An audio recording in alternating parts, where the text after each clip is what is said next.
Yo, what is up, guys? It's me, Eve, again here playing Tokyo Will Break the Chains. In today's video, we're gonna take a look at the Juzo Scorpion who dropped a few days ago, and he is a very interesting character. There is a few things that I wanna mention about him after we take a look at his kit. And I think he's a very interesting and very good character, but he has some problems that I could really see happening, and I really did see versus like when I was facing this guy, even when he was on like triple S.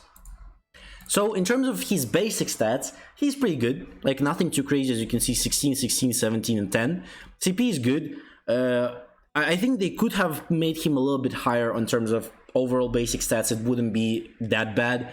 He wouldn't be like anything extremely OP or anything like that. So I think overall this is okay. He's blue. He's a lower rank investigator. So if you don't know, there is a high rank and lower rank. So Arimas mostly and like Dojima Kayamon, for example, they are high ranks if I'm not wrong, and all of the Juzos are lower rank investigators. They're basically the same as like Ayumu, all of those characters that are not on the higher rank there. So that's something to be sure about when it comes to some of the stuff in this game. So his active skill, 440 damage to the one enemy, dealing the ruin damage.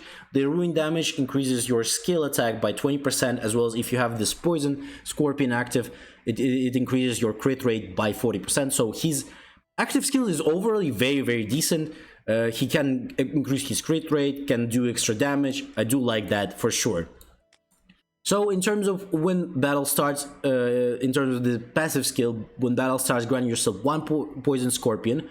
If all allied characters are CCG, increases all allied characters attack by 20%. This is very good. The pen rate by 8%. This is okay. I think it could have been just at this point make it 10%. Like, why is it 8? Like, did they actually try and test this out and like 10% is too OP? Like, nah, we can't do this. But 8%? This is good enough. Like, why 8?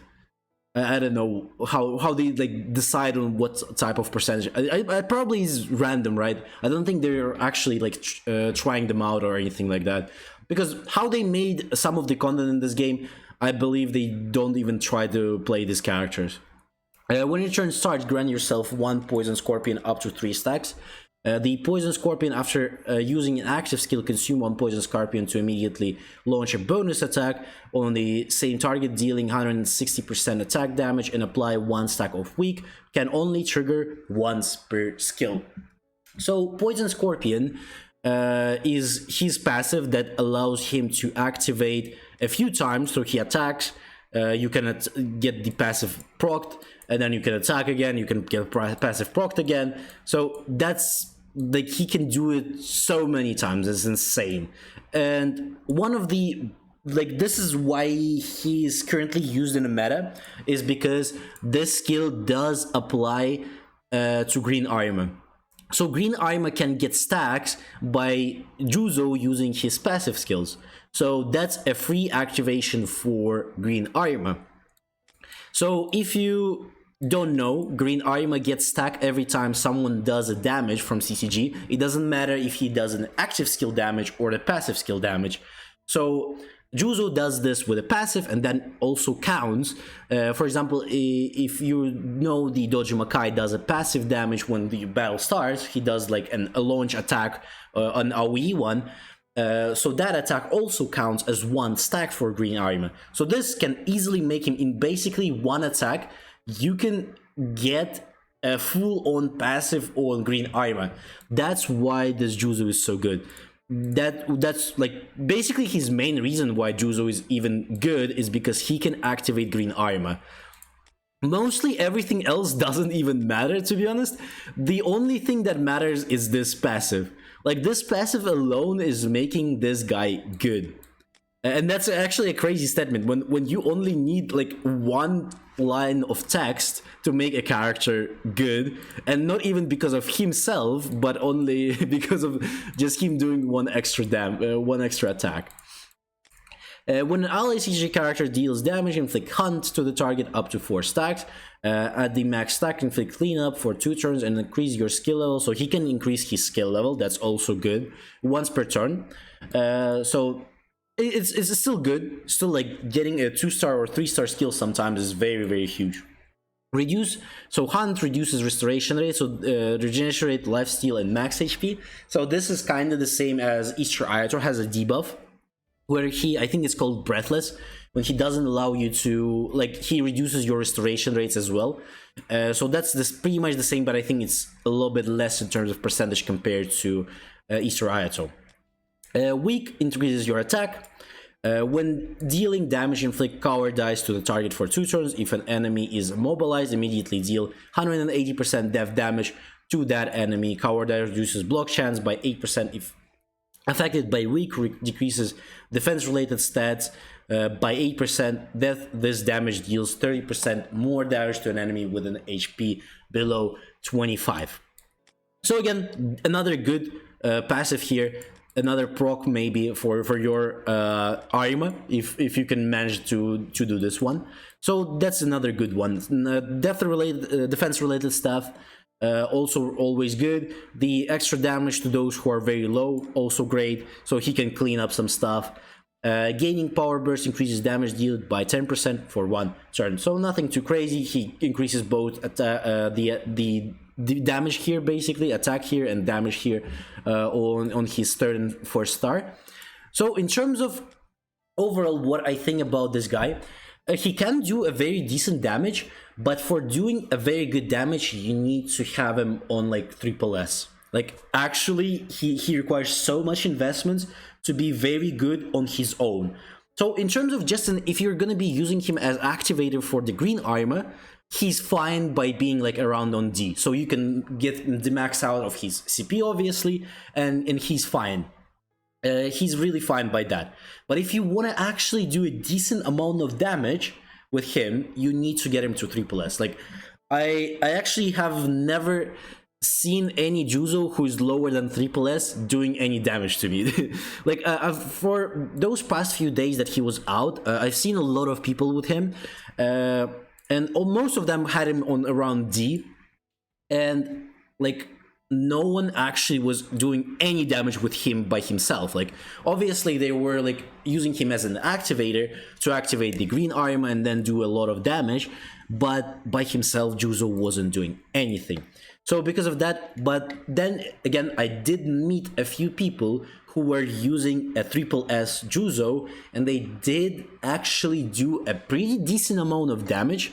Again, when I was using a full-on Anteku with a green owl, as well as red Toka, for example, without having the with owl, they did have a problem even as a triple S character. They did have a little bit of a problem to get enough damage with this Juzo still.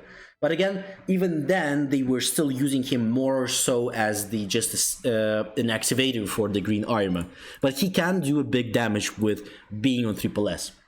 So in terms of stars, current meta is all about CP. So if you're not getting a character to D, might as well not even try. So there is no point in going for the character if you can't get him to D. So that's my verdict. In terms of stars, you need to get him to D. Lower than this is not gonna work, or at least try to go for like 4 stars, and then if you can use like a star ups or something to get him to D, that's gonna be good enough to make him there. That's in terms of stars. Also, another thing, I think he's incredible when it comes to fighting Aogiri. If you can start first, Aogiri is dead. Like, instantly. Because this guy does so much shit to Aogiri. Like, Aogiri doesn't have that much defense. Also, Tatra needs to proc his passive to activate the defense. And if Aogiri doesn't have a, like, for example, they're like a little bit less than you in terms of CP and they don't start first, you're destroying them. They're dead after 1 turn. Same could go basically with the CCG mirror matches. If you're using him on triple S, he can fucking demolish actually CCG as well. He can actually do a big damage. Maybe he will not like by himself one-shot someone like Psy Arima, because that guy is fucking unkillable sometimes. especially on Triple S. He's insanely hard to kill, and he was but he would do a very good and like really fair damage to them as well. So he himself can do some damage. Would I say that this character is OP or anything like that? For sure not.